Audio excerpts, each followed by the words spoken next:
Antes de mergulhar nesta história incrível, considere se inscrever no canal e ativar o sininho.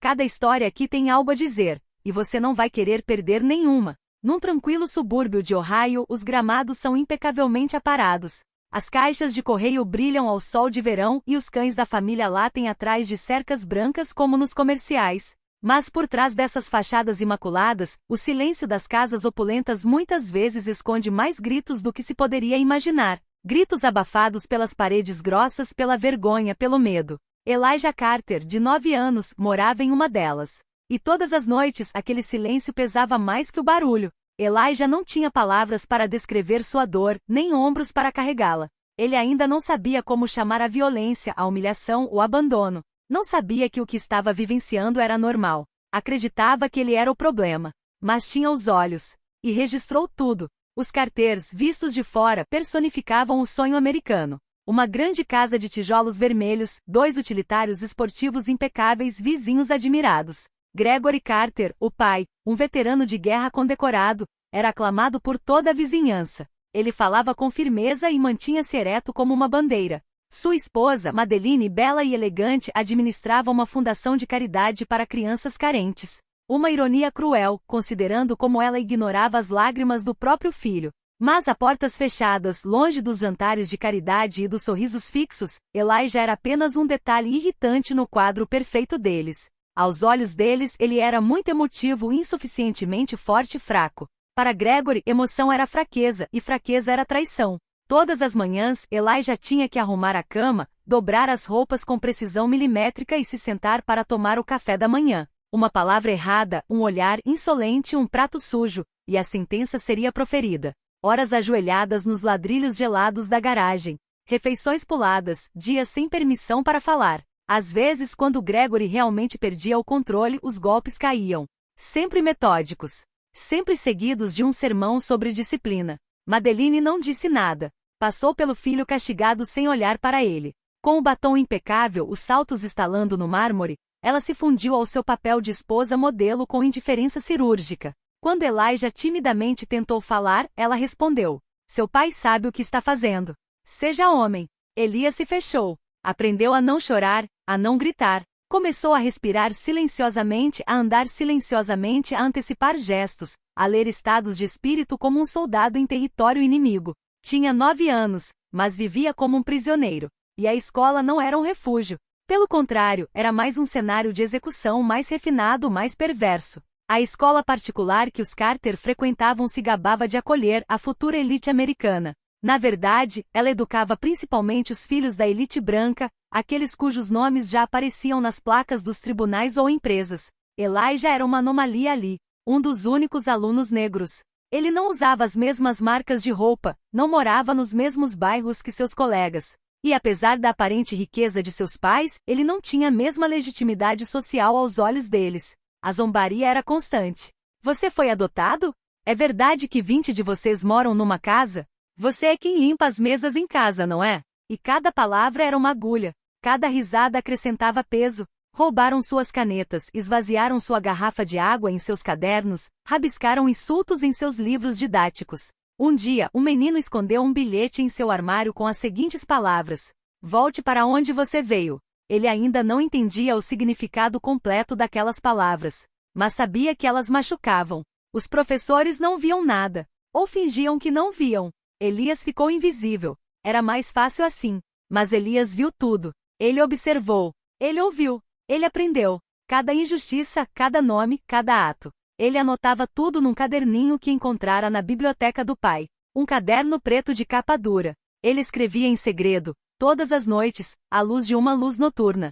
Estava escrito na primeira página: "Um dia eu voltarei. E quando esse dia chegar, você não esquecerá meu nome." Ele escondeu o caderno debaixo de uma tábua do assoalho, atrás da cama. Ninguém o leria. Era seu santuário. Seu cofre. Sua memória. Ele não estava mais chorando. Estava construindo. Não um muro. Uma arma. Paciente. Frio. Aparentemente inofensivo. Mas pronto, um dia, para atacar onde ninguém esperaria. Aos 14 anos, com o inverno a todo vapor e a neve apagando lentamente os rastros nas calçadas de Cleveland, Elijah Carter decidiu se refugiar em um lugar onde, pela primeira vez, ninguém lhe pediu para ficar quieto. A biblioteca municipal. Era um edifício antigo, quase esquecido pelos adolescentes de sua idade. Mas para ele era uma catedral silenciosa, um santuário. Naquele dia, ele não procurava nada em particular. Vagou entre as prateleiras, passando os dedos pelas encadernações empoeiradas. Então, por acaso, encontrou um nome que não reconheceu. James Balduino. Título do livro: Da próxima vez, atire. Abriu-o aleatoriamente, leu algumas linhas e sentou-se numa poltrona perto da janela. O que leu perfurou. É preciso muita força para suportar um mundo que diz todos os dias que você não tem nenhuma. As palavras o atingiram como um tapa na cara e um bálsamo ao mesmo tempo. Pela primeira vez, Elijah estava lendo alguém que não apenas expressava sua dor, mas a nomeava, a desvendava, a transformava em inteligência afiada. Baldwin escrevia com uma graça dolorosa, uma lucidez implacável, e ainda assim não gritava. Ele observado, esse foi o choque. Essa raiva silenciosa. Essa elegância na revolta. A partir de então, Elijah voltou à biblioteca todos os dias. Tornou-se seu segundo lar. Devorou Baldwin, depois se deparou com Malcolm X, e suas palavras como relâmpagos. Ele descobriu Toni Morrison, e a poesia ardente da memória negra. Então Angela Davis e sua força intelectual inabalável. Ele lia não apenas para entender, mas para retomar a posse de si mesmo. Em um de seus cadernos ele escreveu: achei que estava quebrado. Descobri que estava desarmado. Cada livro foi um tijolo na reconstrução de sua identidade. Ele não nasceu fraco. Ele tinha sido treinado a pensar que sim. Ele havia sido ensinado a andar com os olhos baixos, a falar baixo, a pedir permissão para existir. Mas esses autores lhe ensinaram outra verdade, a de sua dignidade roubada e de seu poder ainda adormecido. Naquele mesmo ano na escola, um olhar discreto mudou tudo.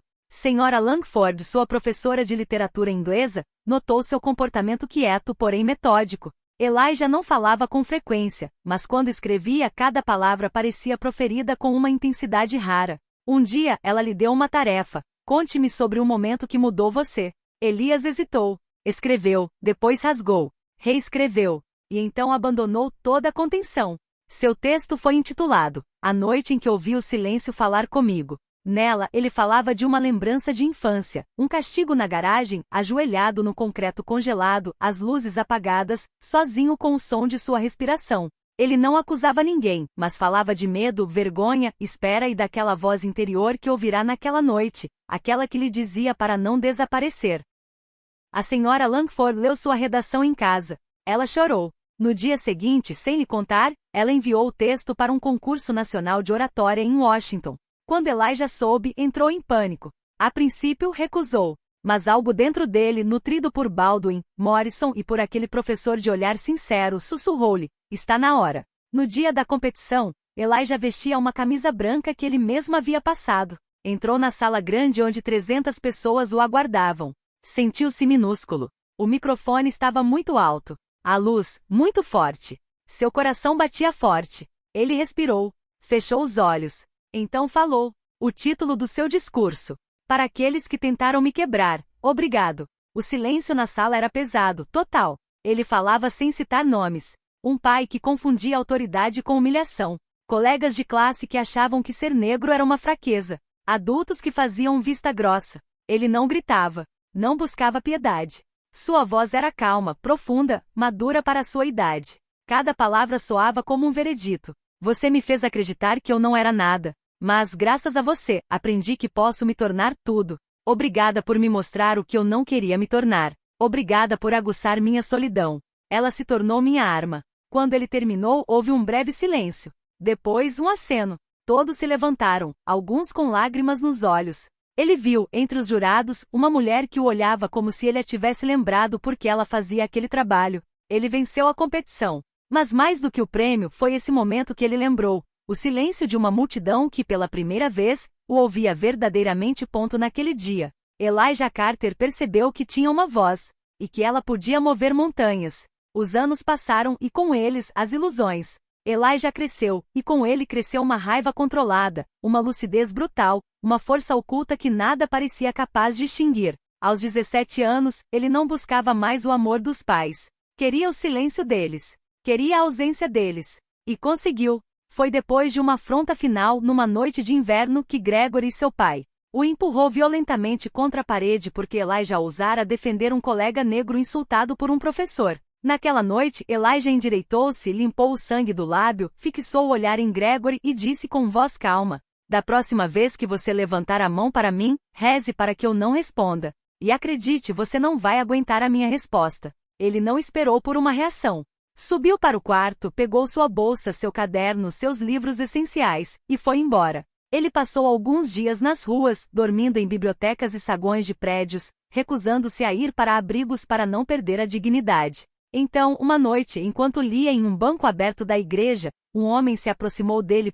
Reverendo Marcus Harris, um ministro batista com uma fé ativa, que reconheceu algo profundamente familiar nos olhos do menino: o fogo contido. Marcus o convidou para almoçar, depois para passar uma noite, depois por uma semana, e então o tratou como um filho, mas sem nunca exigir amor em troca. Ofereceu-lhe o que ninguém jamais lhe oferecerá: um espaço incondicional.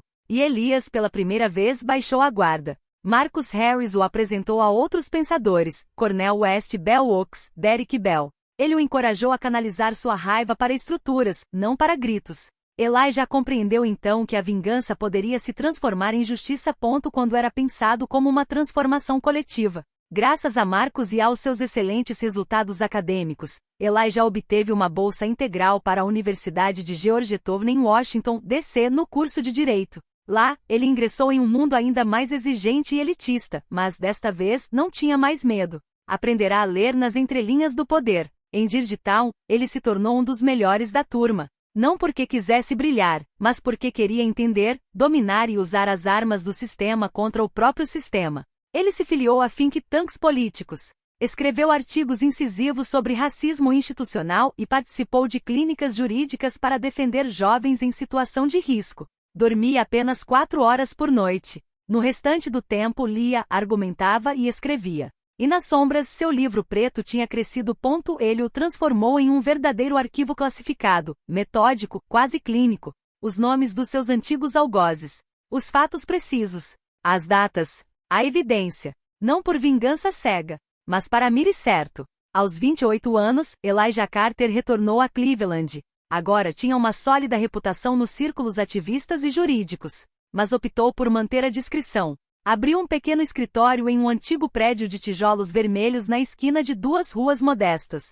Uma placa simples na porta: Elijah Carter, Direito Civil e Justiça Social. Mas muito rapidamente seu nome começou a circular, porque ele venceu, porque não se deixou intimidar por ninguém, porque ele fez as perguntas certas, mesmo quando era inconveniente. Ele logo foi apelidado de aquele que você não pode parar. Ele argumentava como quem vai para a guerra, mas com calma, precisamente, graciosamente. Cada palavra pesava como uma lâmina afiada. Então um dia, o passado bateu na porta do presente. Um ex-aluno de sua antiga escola particular, que havia se tornado professor, foi acusado de assediar sexual e moralmente vários jovens estudantes negros. O caso inicialmente gerou pouca publicidade. Mas quando um advogado de direitos civis foi contratado para integrar a equipe de investigação externa, o nome de Elijah Carter aparece. E então tudo mudou. Ele entrou naquela escola como um fantasma que voltou para exigir justiça. As paredes eram as mesmas.